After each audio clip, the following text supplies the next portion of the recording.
everyone. Welcome to a new episode of the Roald Dahl Retrospective, where we took a look at all the adaptations of Roald Dahl's shorts and books. I am Patricia. I am Arun. And we have ourselves a very special guest with us. So we have the founder of Manic Expression, and he has his own series on YouTube called James Talks DVDs. We have James Walsh. Welcome, James. Thanks for having me.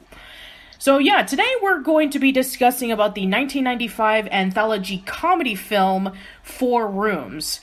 You know, very similar to when we're discussing about 36 Hours and Breaking Point. Now we have to include 4 Rooms into this because one of the shorts from Roald Dahl was adapted. So I have to say, this is a very unusual film, considering that, you know, I mean, I can understand for an anthology film, you know, they have like different vignettes focusing on 4 different directors showing off their skills and their writing abilities. But wow, I mean, I actually have no words for this one. I do, but I want to get a couple of minutes into the video because I don't want to be demonetized with some of my opinions.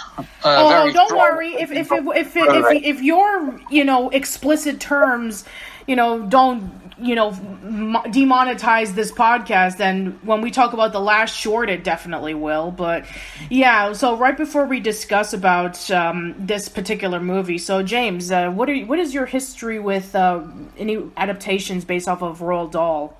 Really, the only one that I can think of is my daughters and I used to watch James and the Giant Peach a lot, the stop motion one.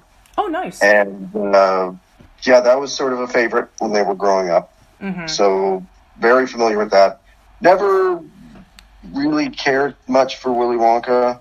I didn't really see it as a kid. So, but yeah, James and the Giant Peach would be the only one. Okay, that's fair. So yeah, let's talk about this movie.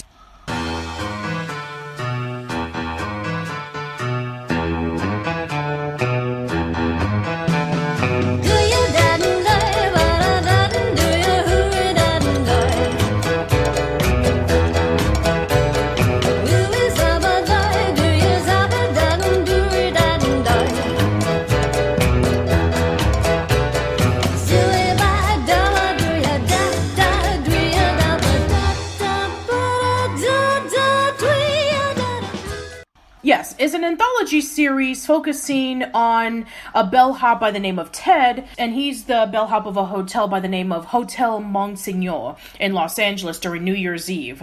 So it focuses on 4 different stories based off of the people who are staying in the hotel.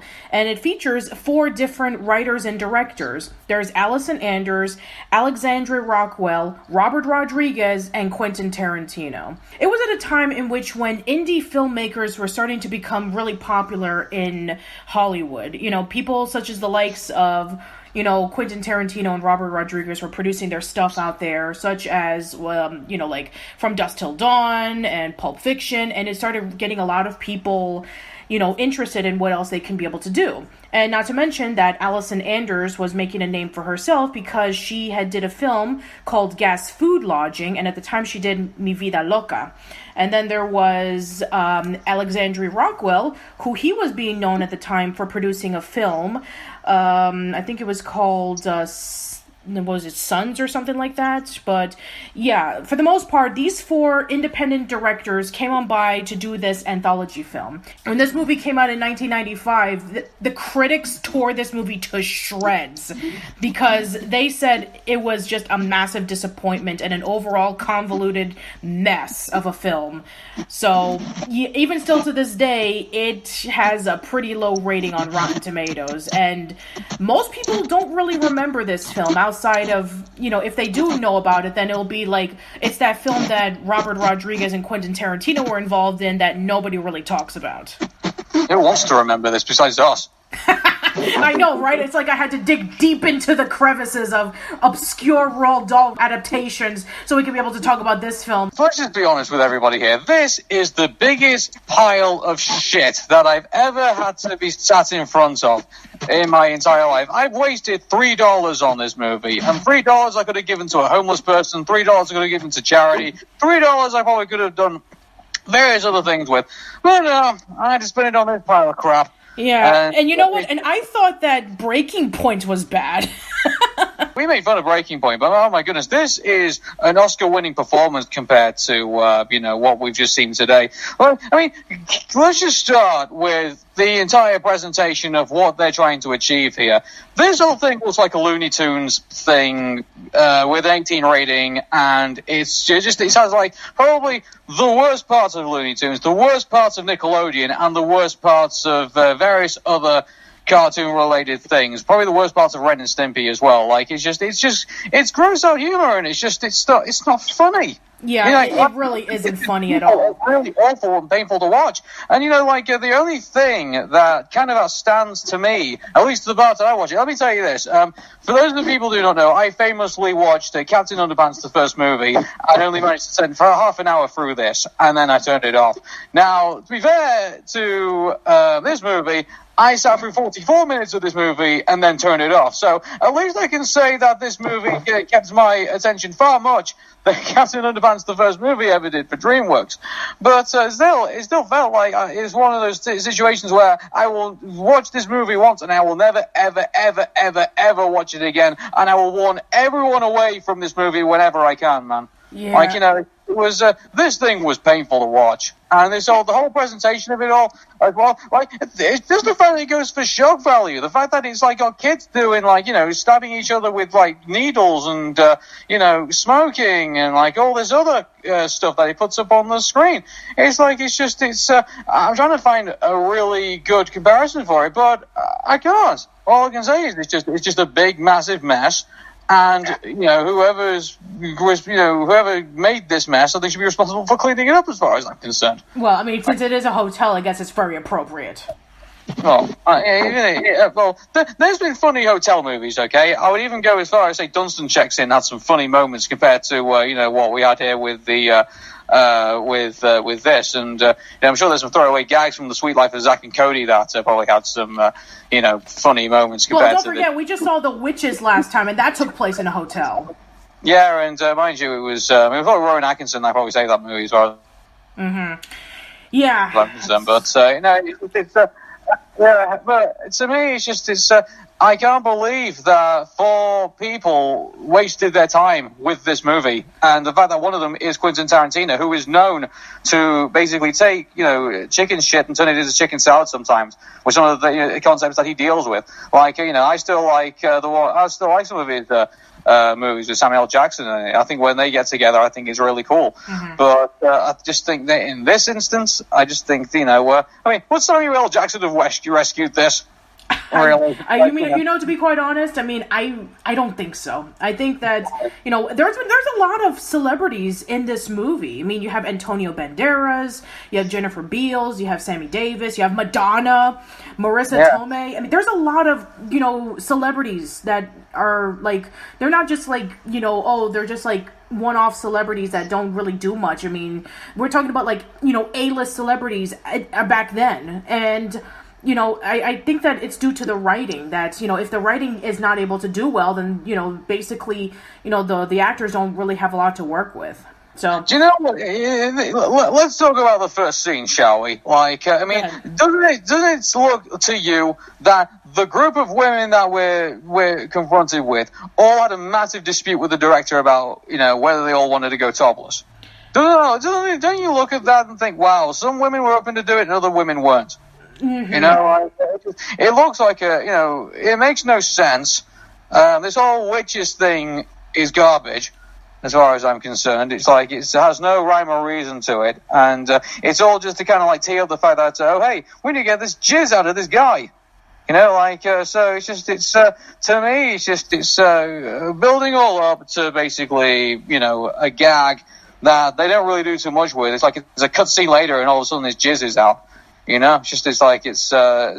that's a wasted thing. Yeah, so what Aaron is referring to is the very first short. It's called The Missing Ingredient, and it takes place in the honeymoon suite. Oh, I'll tell you what the missing ingredient is. It's actually any plot or any decency to this movie. That's what's missing here, man. Yeah. Anyway, so So basically the plot of the movie is that there's a group of women who come by to the hotel, and he's checking them into the honeymoon suite, and they just turn out to be a coven of witches, because of course it is. I mean, we haven't been, it's not like we've gone through witches in a hotel, we haven't done that before. But no, instead of like wanting to buy all the sweet shops so that they can be able to, get rid of all the children, no, they want something else. And wow, I'm speechless. Like, I don't even know what to say. Well, I have plenty to say. It's garbage. Like, it's just a waste of imagination. All right. Really, Well, it's like, we left James quiet for like 10 minutes, so let's just let him talk about this. So, what do you have to say about this? This movie sucks. Perfect. Thank you, James, for coming up. Okay, never mind. Yeah, please go ahead. I'm sorry. When you messaged me and asked me, you said how familiar I was with Tarantino and Robert Rodriguez, I thought, we're going to talk about Grindhouse, or we're going to talk about From Dusk Till Dawn. And you said 4 Rooms, and I was like, really? Yeah. Yeah. Under normal circumstances, I would have never talked about this movie, but because one of the shorts happened to have been adapted from Roald Dahl, and I checked, by the way, for those who are wondering, why do you have to talk about this movie? It's like, I checked the credits, and Roald Dahl's name is in it. Or after he died. This was 5 years after his death. So yeah, this came out in 1995. He probably never would have agreed, along with, let's safely say this. If he never agreed to Willy Wonka, and he never agreed to other movie adaptations, with the exception of the BFG, which is the one where he actually led the standing ovation in the theatre for, when that movie came out. Costco Hall gave him a sense that, there might be something to salvage from, the movie industry. And then all of that was torn down when The Witches came out.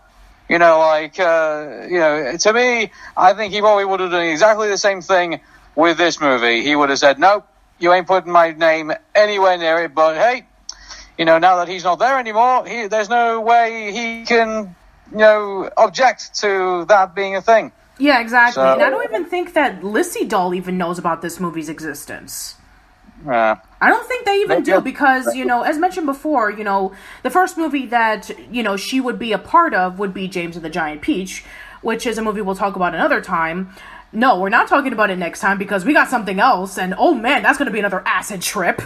But no, she was involved with, executive producing of James and the Giant Peach, and Matilda, the 2005 version of Charlie and the Chocolate Factory, and then finally Fantastic Mr. Fox.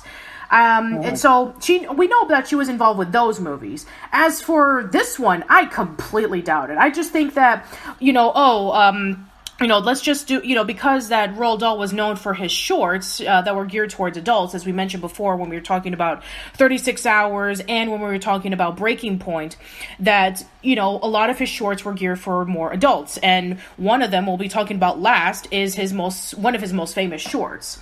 But yeah, so basically, bottom line for the missing ingredient, no, don't even bother with this one.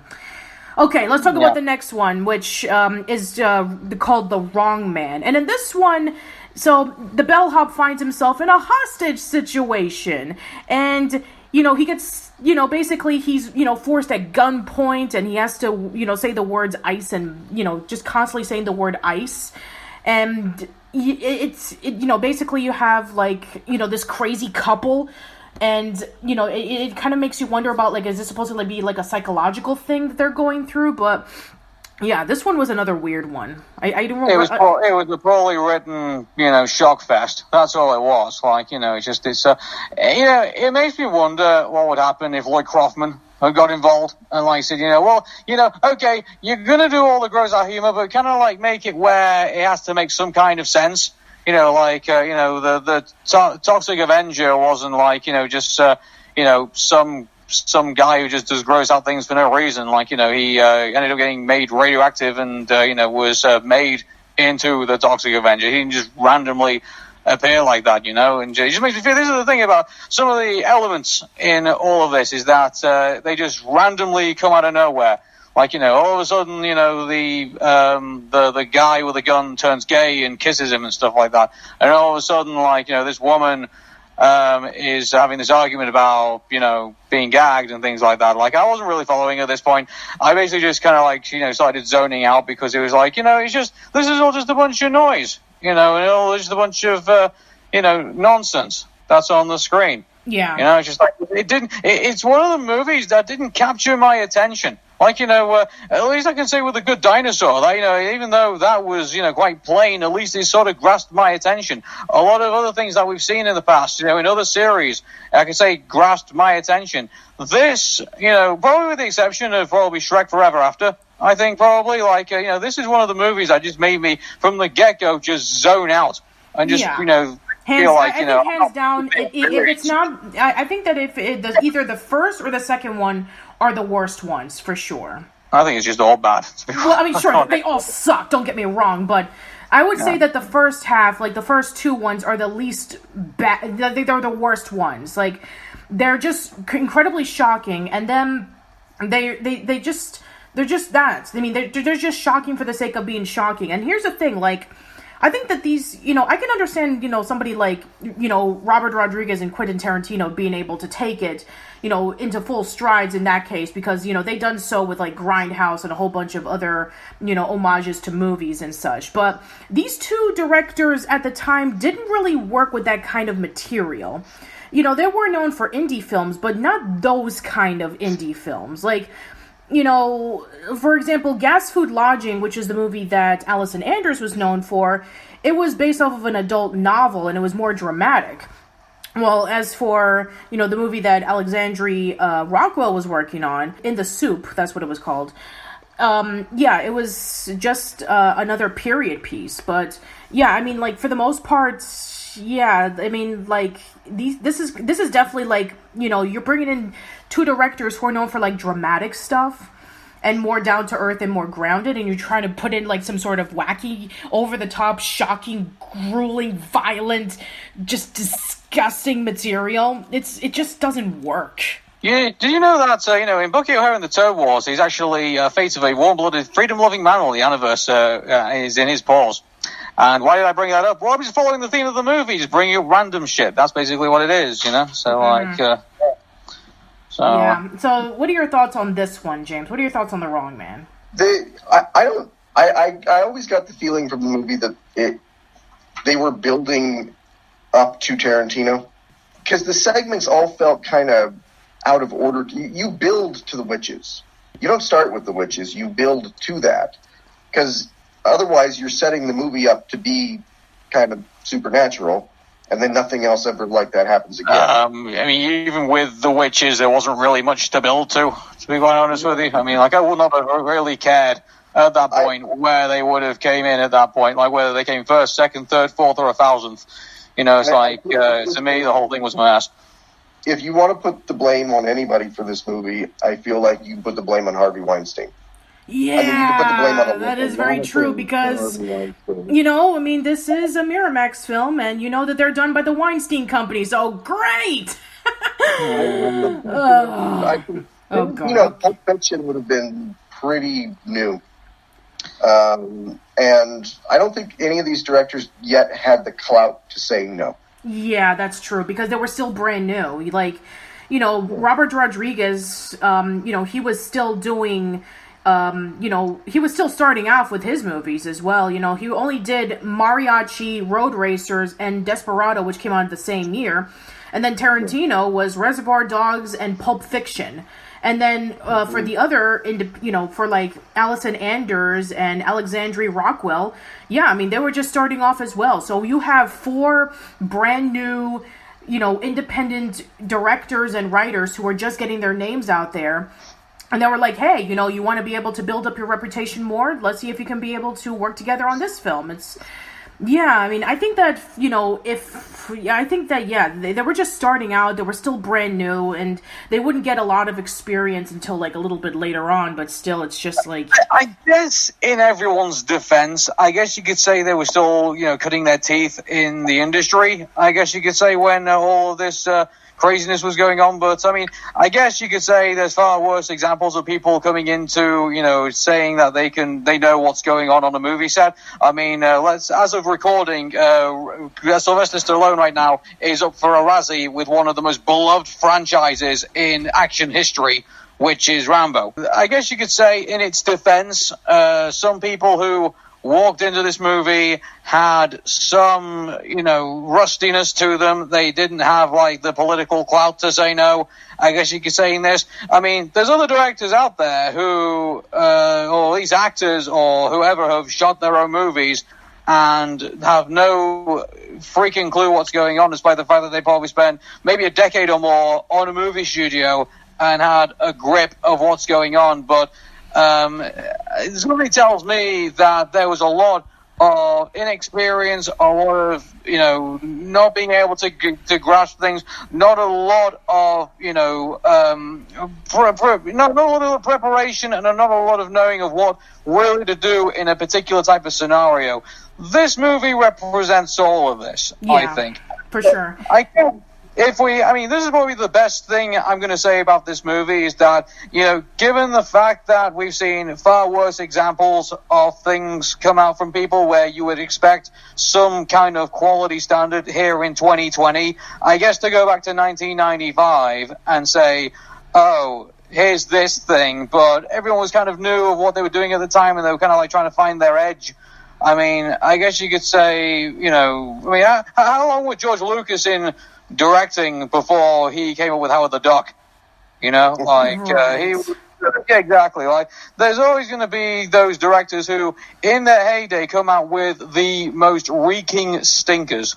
No doubt about that. But, so I guess you could say that Four Rooms is one of those movies, but, I guess in its defense, I guess you could say that in 2020, as the Razzies are going to come up and as various other Golden Raspberry Award ceremonies have given us over the last decade, I think you could say there's far worse example now in the modern era than there were back in the 90s, I guess you could say. Mm-hmm. Well, I think, Tarantino would have been just a few years out of working at a video store. Exactly. And Robert Rodriguez would have been only a few years out of maxing his credit card out to make El Mariachi.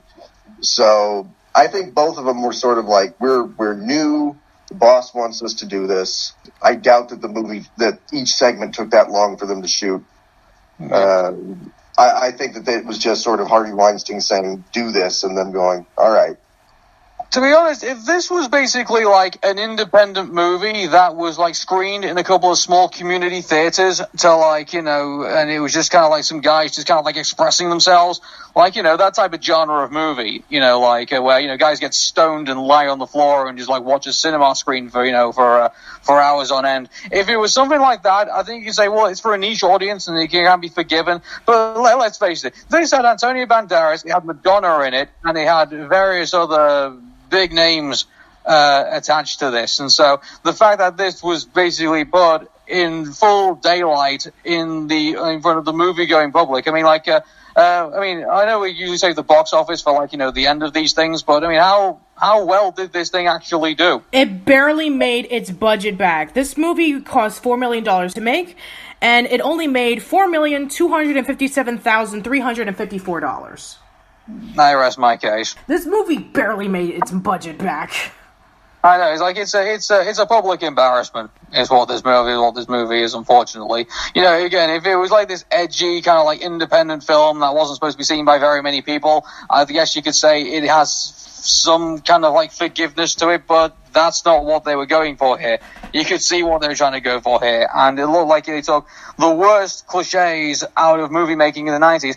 Even they had the whole animated title sequence as well, which wasn't all that great to look at. It kind of reminded me of the Tom and Jerry movie, kind of where they were it was inspired by the Pink Panther cartoons. Well, inspired's a strong term, I would say. Yeah, I get what you're saying, for sure. So yeah, let's just finish this off. So the next one is called The Misbehaviors, and this is the one that Robert Rodriguez was working on.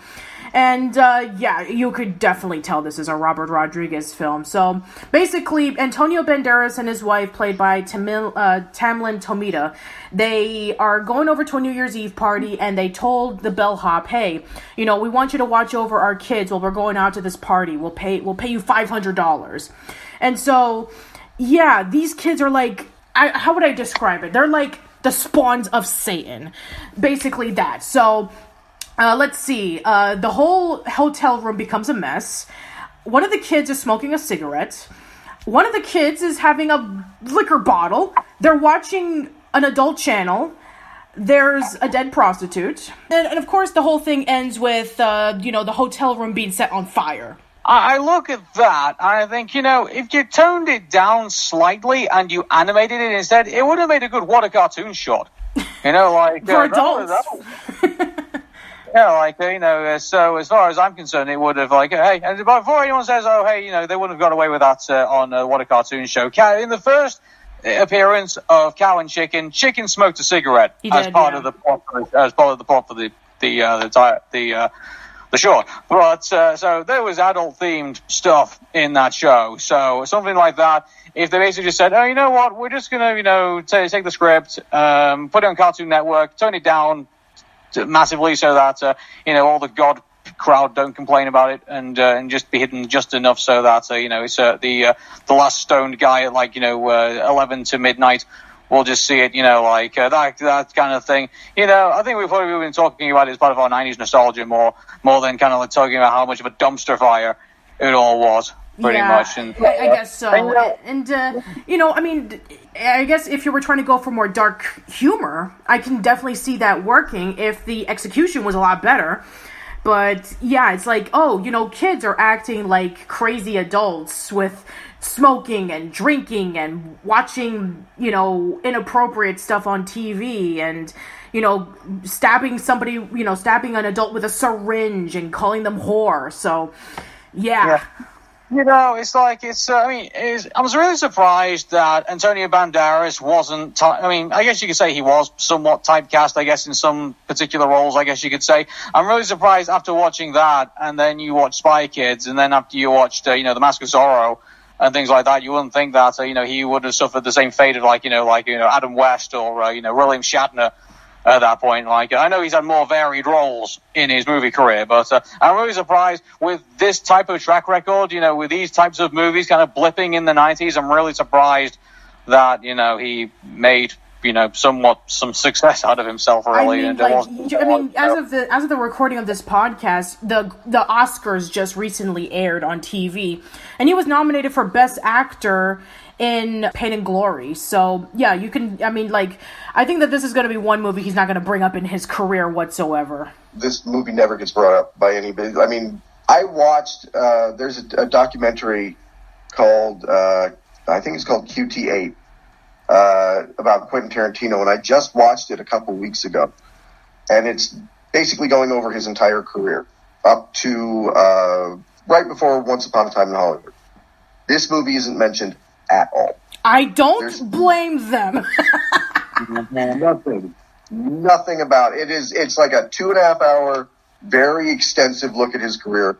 Nothing is said about this movie. Well, it's kind of like Dwayne Johnson and all the shitty films that he appeared in. He appeared in that that movie about him, landing on that planet full of aliens and stuff. And that movie never gets brought up. Yeah. But any Fast and Furious movie, any other big role that he's done, San Andreas, anything else that's pretty Hollywood spectacular, Skyscraper, everything like that. Dwayne Johnson. That's at the forefront, and everything else is tucked away in the back, tied up in a chair, kicking and screaming, and yet no one will ever hear it.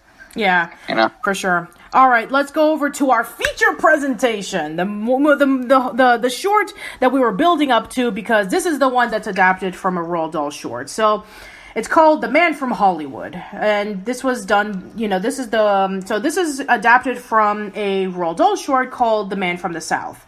So, for those who don't know what it is, it's about a man named Carlos who is vacationing in a resort in Jamaica. So, he decides to bring up a bet with somebody, saying that, what was it going to be? Oh, yeah, that's right. So, yeah, the bet is that he cannot ignite a lighter 10 times, and he says this in front of an American.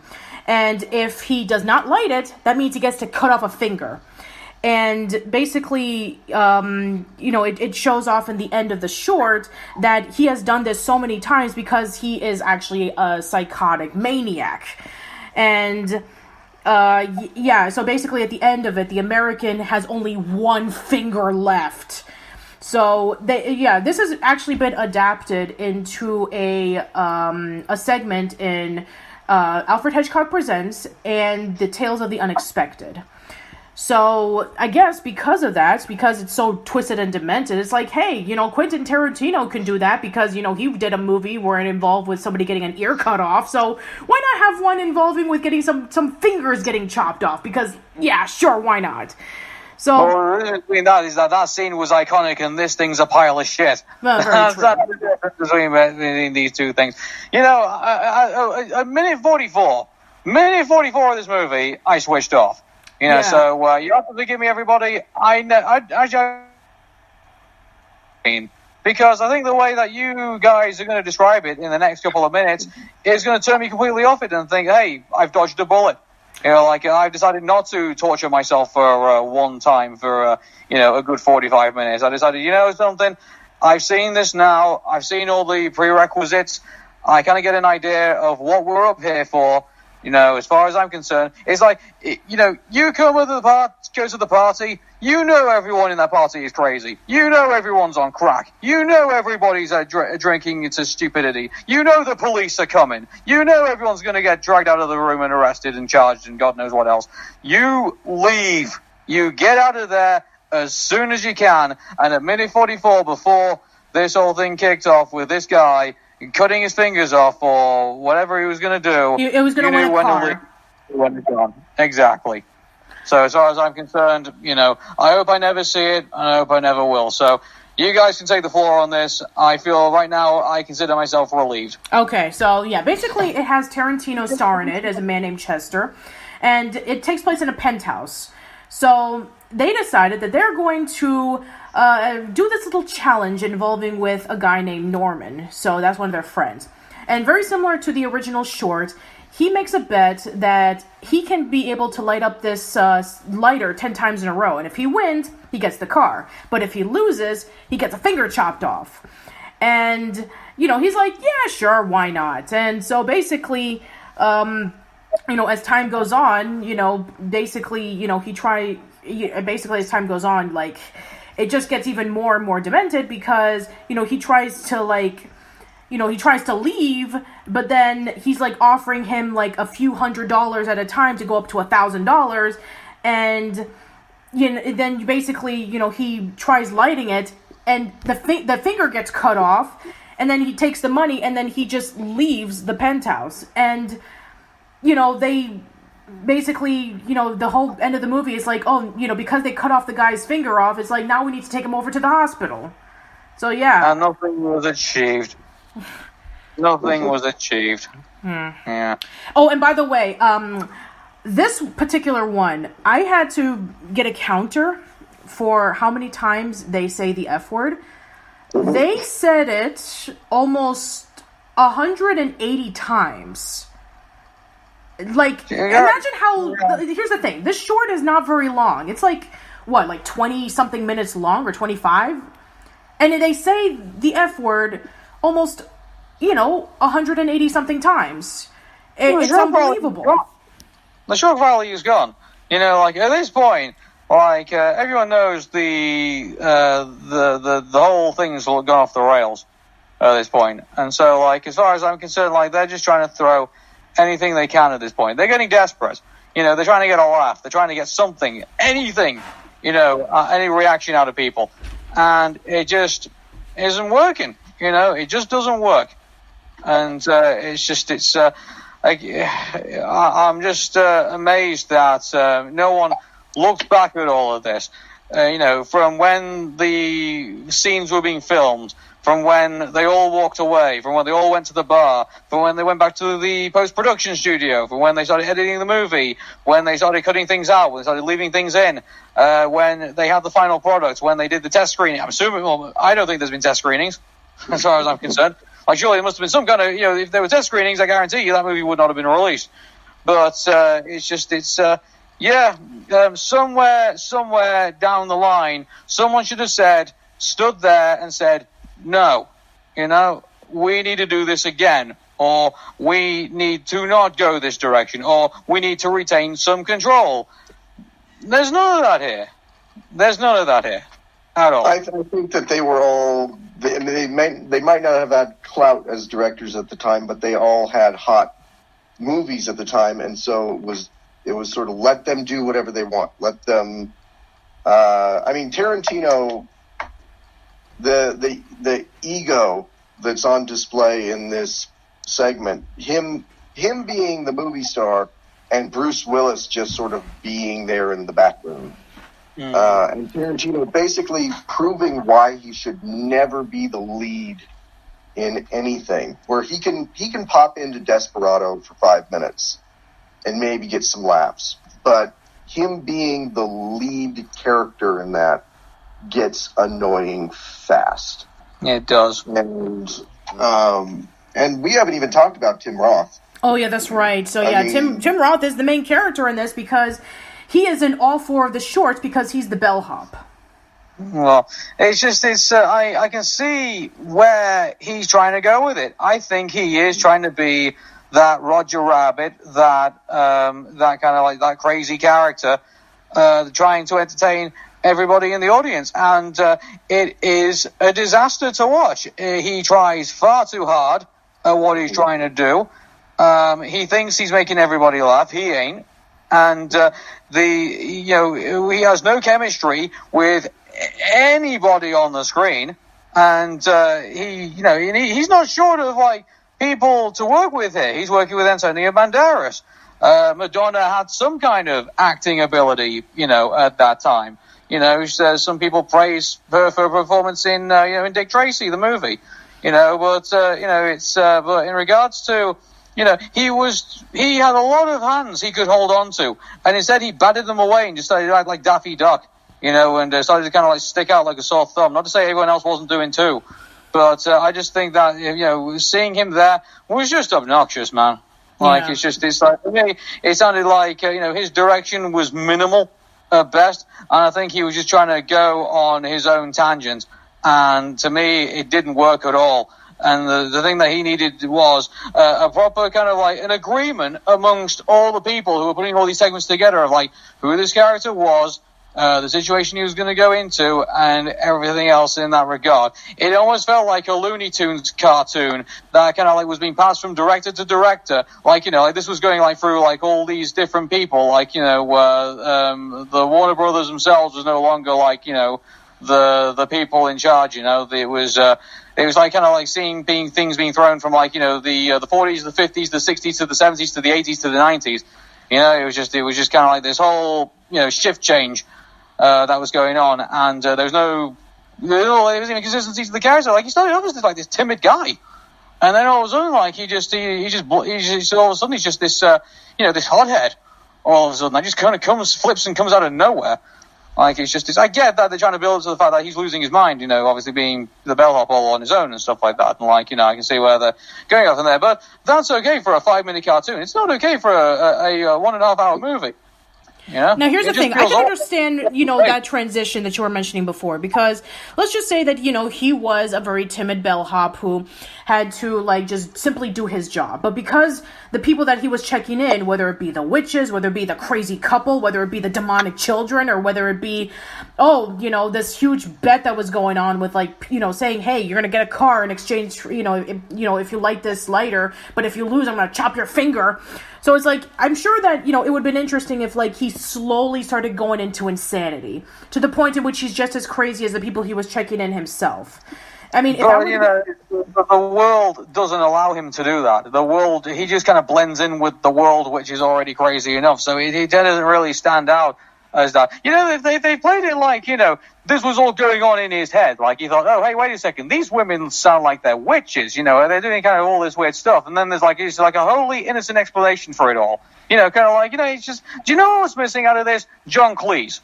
This whole British style of comedy. The whole Monty Python, they've done this world already, several decades ago in this small country called England, where I'm sitting in right now.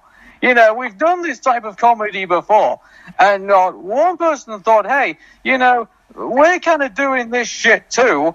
Maybe we could probably look at Monty Python, look at Life of Brian, look at, the Holy Grail. Maybe look at this kind of like this genre that we're looking like we're trying to edge towards. And maybe then we could, establish something here and probably put it along that line and maybe give people some kind of like, a sense of like what this world is and what's going on.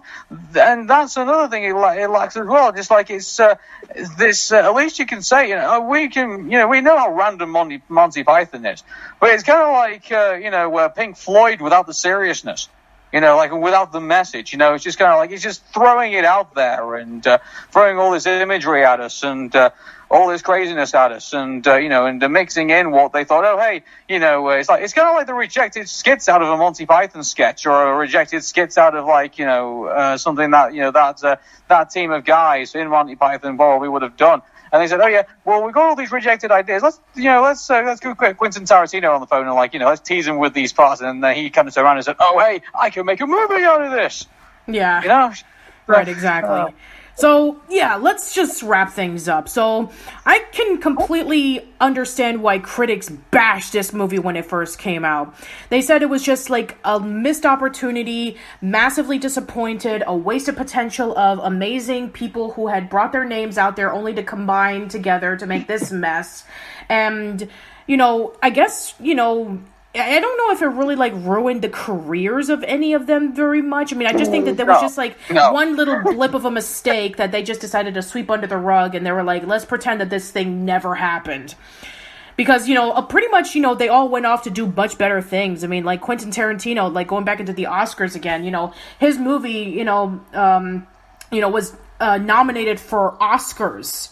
So, yeah, I mean, that just goes to show you that, even if you make one little mistake on your career, you can be able to bounce back on it and do something better. So, here's the thing about this, every single actor, and I definitely, those that we saw on the Oscars last night, to this day, we can definitely say at least one person in that crowd has done a terrible movie. That's just a fact of acting. You're never going to always land on your feet every time you find yourself in a movie set.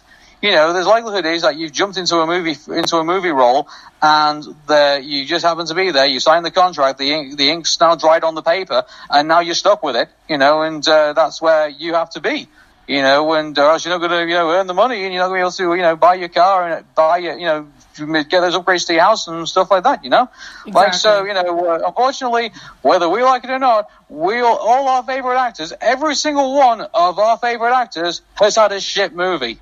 And that's just the reality of it. And Four Rooms is that type of movie where you can say, oh, hey, Antonio Banderas, I love him to death, but oh my god, that room was fucking terrible. That Four Rooms movie was fucking terrible. Yeah. And so, this is hands down the worst thing we've seen so far. We've had our problems with Breaking Point and Danny the Champion of the World. We had issues with it. But no. I mean, those movies are saints compared to this unholy abomination. I can't believe we're actually praising a Turner Classic movie. I really can't. I know, right? Oh man, Ted Turner and the Weinstein Company. It's oh yeah, let's do that. The worst of the worst.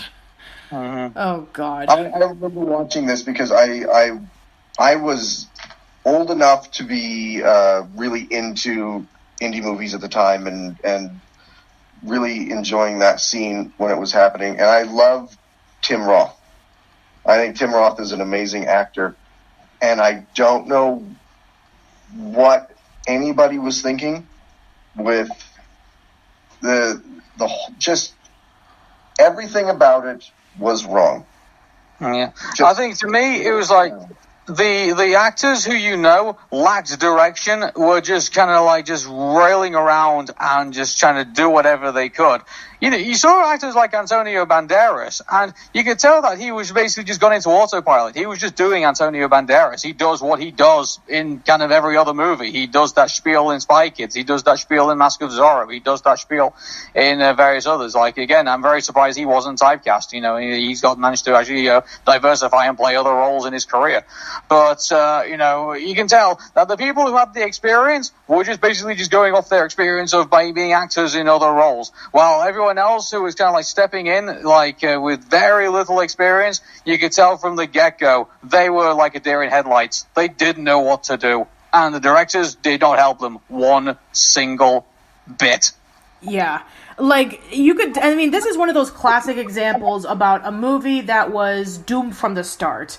Like, you have 4 directors who were told to write shorts that were all had to collide together, and they had like different distinct styles of writing, but they all had to be together. They had to be cohesive. So let's just say, hey, we need to, Quentin Tarantino and Robert Rodriguez are getting popular. Let's see if we can kind of like do their style, but in a demented way.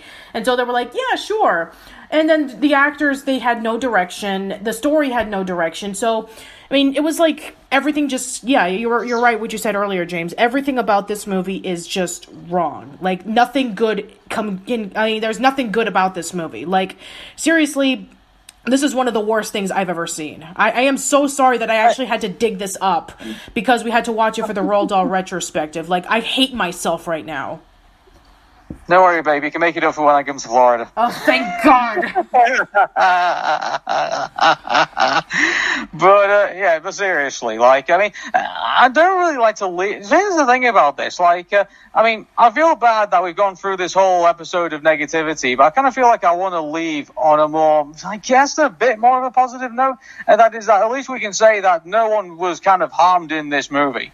I guess very you could true. say. Yeah, we talked about Willy Wonka and the Chocolate Factory, in which there was some issues with that, and we talked about the witches, in which you could actually see tails of mice being really chopped off. So sure, we can argue that nobody got hurt in this movie. Well, in the sense of acting, this didn't stain their acting careers for years and years and years on end. We talk about how how epic Star Wars was back in the 70s. Every single Star Wars fan that I seem to come across who can get started on the prequels and the recent sequels, and they kind of turn into this kind of drunken sports fan, saying how we won major trophies back in the 70s, we were the team then, and but then you really think about it. There really were big winners that came out of Star Wars when you really think about it. Mark Hamill struggled to get out until he finally found his role as the Joker in Batman the Animated Series. Then you had, the only person who really kind of survived was Harrison Ford, and thankfully he had Indiana Jones. He had other roles to kind of fall back on, so he wasn't, always going to be stuck with Han Solo in that. Yeah. And then there was other. Carrie Fisher, I think, didn't go on to be any other significant actor besides being Princess Leia. So, to be fair, she did go through her struggles with, alcohol and stuff like that.